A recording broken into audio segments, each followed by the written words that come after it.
I'm proud of our fight, the toughness that we showed, our ability to stay together. Our bench was really engaged in every timeout and in every huddle. We were all engaged. I'm proud of our fight, the toughness we showed, our ability to stay united.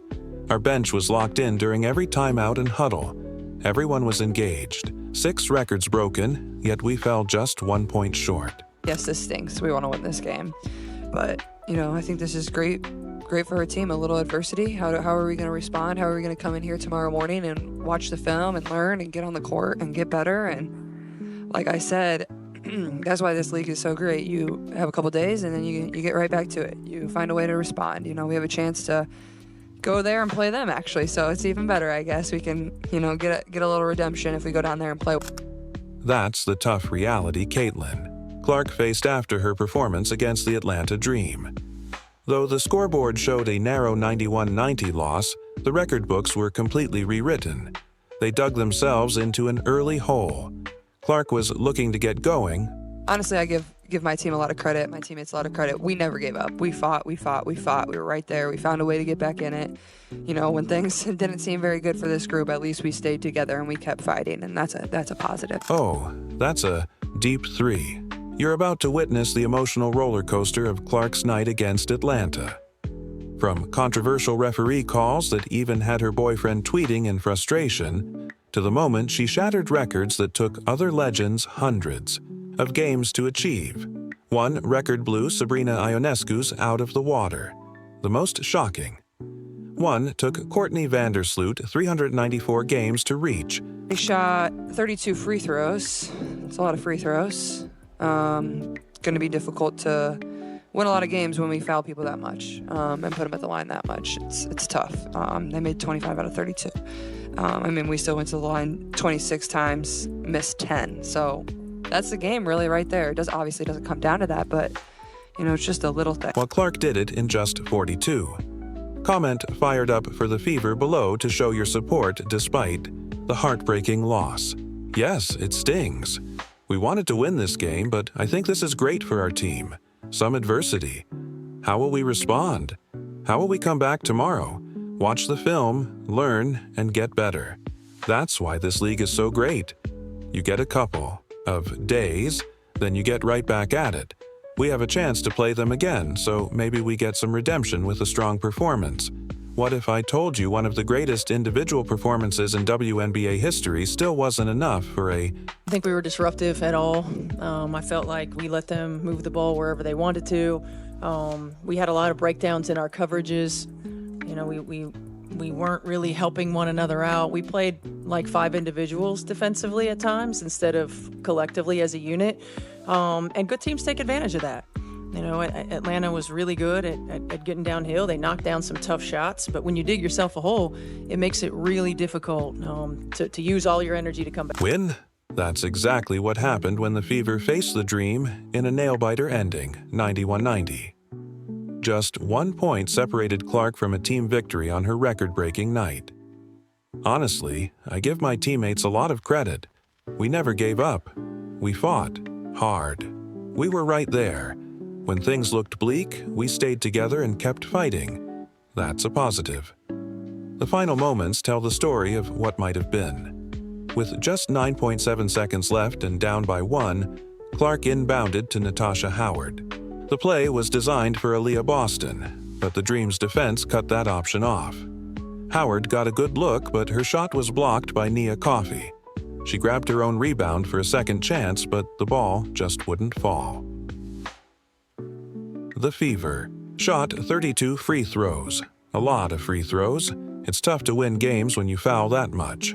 Disruptive, whether that first half, the choppy waters, the stoppages like Caitlin was talking about, and you guys never really were able to get in the pace like you've been talking about. Yeah, it's tough. It's every coach's frustration when you have to use challenges on out-of-bounds plays. It is what it is. But for teams to win 3 challenges in the first half, I don't know that I've ever seen. The Dream made 25 of 32, while the Fever went 16 for 26, missing 10 crucial free throws. Howard missed all 4 attempts in the fourth quarter, and Boston missed a key one late. Those misses loomed large in a 1-point game. The Fever showed heart. The first half seemed pretty choppy with, the amount of fouls, the challenges. Just how did that affect you as the point guard and just the team's pace as a whole? Yeah, I mean, to me, challenges cannot take that long.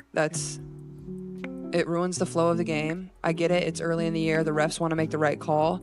We can't sit there for 2.5, 3 minutes and on an obvious hit out of bounds off of them and still not know the call. I get it. There's things to look at. There's the clock. There's is the ball going to be taken out. But that's not the only reason the flow of the game was ruined. But we're just standing there. We're waiting and we're waiting and we're waiting. And then obviously, like I said, a lot of free throws shot between both teams tonight. That makes the game more choppy when there's a lot of fouls. Battling back from double-digit deficits multiple times. Their resilience was on full display, but inconsistent defense hurt them. The Dream scored 31 in the first quarter and 32 in the third, while the Fever held them to 13 and 15 in the second and fourth. That defensive inconsistency proved costly. Coach Stephanie White didn't sugarcoat it. She said we weren't disruptive and allowed them to move the ball freely. Sometimes we played like 5 individuals on defense instead of a unit. Good teams take advantage of that.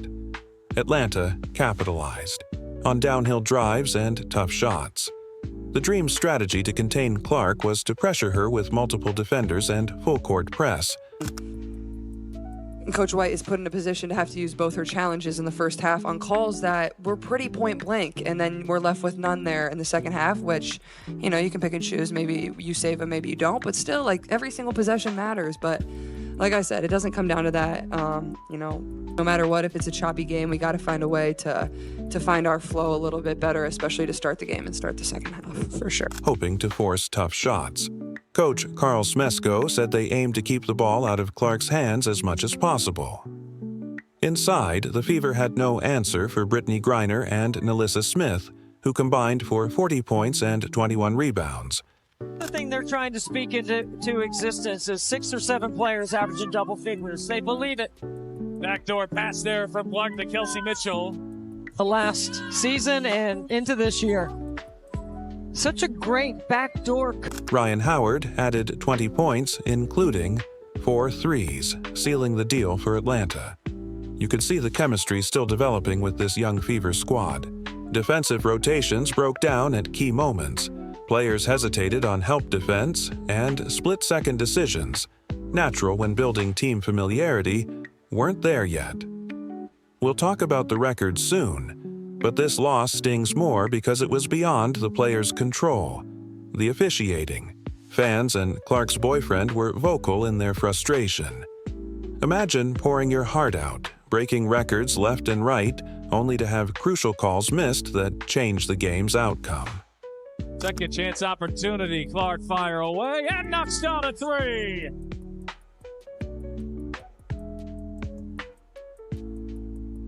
And then right here.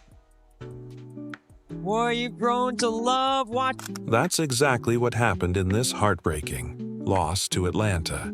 The frustration was visible on Clark's face. The officiating was so questionable that Coach White used both challenges in the first half alone on what she called point-blank missed calls. One challenge was wasted on a simple, out-of-bounds play that should have been an easy call. The constant stoppages disrupted the game's flow. Clark couldn't hide her frustration as the game went on. But like I said, it was just flat. We missed free throws. We missed layups. We didn't really execute. They were physical. And I think that was kind of why it didn't feel as smooth as we would have liked. Every drive seemed to involve contact, but the whistle stayed silent. Her arms flew up in disbelief after multiple no calls, her frustration building with each missed opportunity. She tried to maintain composure, but conversations with the refs went nowhere. Clark's boyfriend, Connor McCaffrey. I thought AB was outstanding. She battled, for 36, almost 37 minutes. And BG and Bree Jones are 2 of the best bigs in our league. I thought she did an outstanding job, and we got to learn and grow from it. Took to social media with a viral tweet criticizing the officiating, backed by video evidence, of Clark absorbing contact with no calls. The first half was choppy with many fouls and challenges. The referees seemed hesitant to make calls promptly, which ruined the game's rhythm. Clark addressed this after the game, highlighting how hard it was to find flow with so many questionable calls. Commentators called the officiating terrible, and AB and Caitlin have played together, so they have this synergy, and really with DB and with Tosh, like how we bring them into the fold, so to speak, and that's a challenge that we're looking into. We're trying to figure out, shorter stints because it was an up and down game, right? And I felt like Kels, Caitlin, and Lexi were giving us really good stuff, on both ends of the floor, and it's tough when you feel like you're starting to get some momentum to sub. I probably should have subbed a little bit more in that second half, but like the group that was out. Hilariously bad, raising questions about whether the WNBA will address these issues as Clark continues to elevate the league. Despite the loss, Clark delivered a historic performance that rewrote record books. Coach White had to use both challenges early, leaving none for the second half, impacting critical calls later. No matter the challenges, the Fever must find better flow and cohesion, especially to start halves. Though the scoreboard showed defeat, the record books told another story.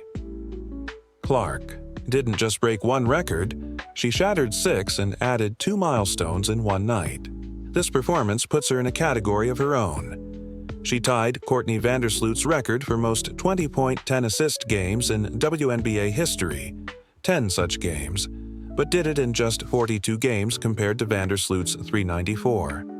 Clark also became the fastest player to reach 350 career assists, surpassing Teacha Penrose's record set in 1999.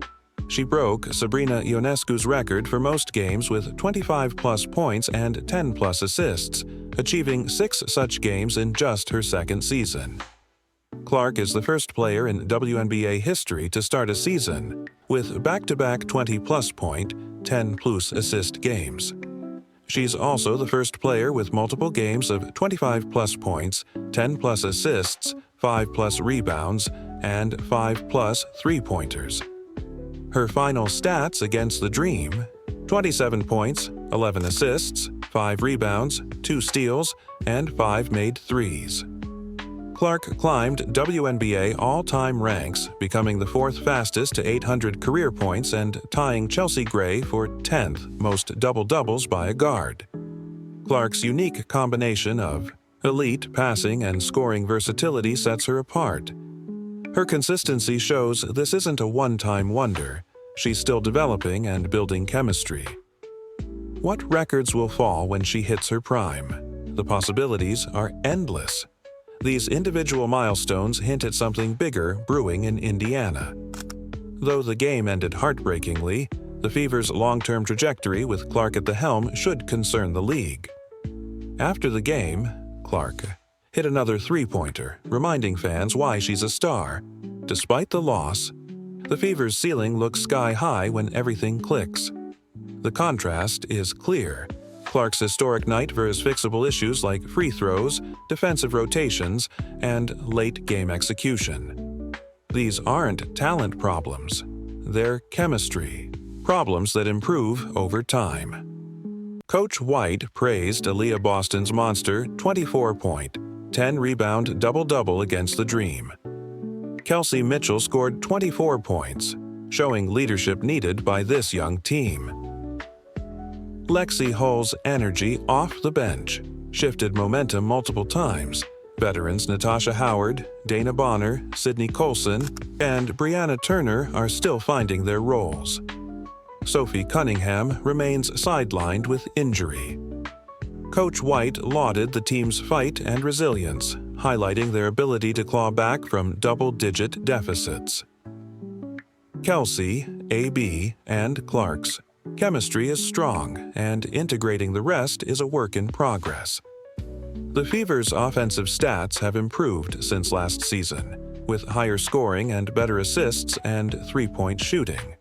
Though chemistry is still developing, this loss might accelerate their growth more than an easy win. Clark said this game is a learning opportunity that's building relationships and communication. These painful lessons forge stronger bonds than easy victories.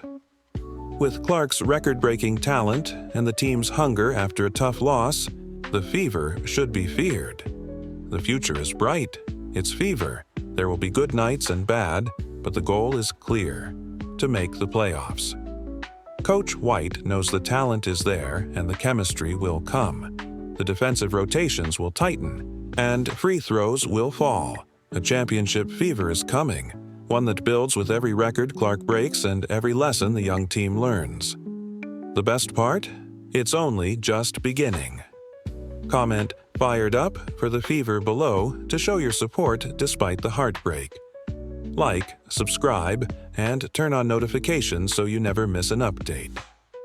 Click the video on screen, and we'll see you next time.